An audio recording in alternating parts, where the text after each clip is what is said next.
Welcome back to 8482 Media. Today, I have a quick one for you guys on how to find and utilize the shake effect. So initially, what you're going to want to do is go up to Media, click and drag your clip to the timeline. It's going to look like this. And then we're going to go up to Effects, Video Effects, scroll down to Nightclub, and we're going to locate the shake effect. Click and drag it down to the timeline.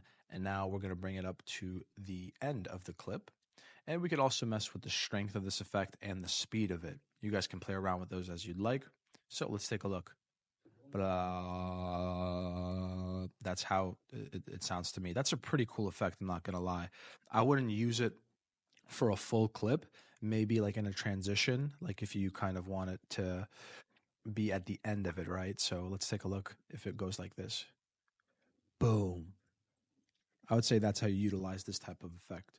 Well, anyways, thank you guys for watching. If this was helpful in any way, please leave a like down below. If you have any questions, comment down below. Again, thanks for watching and have a great day.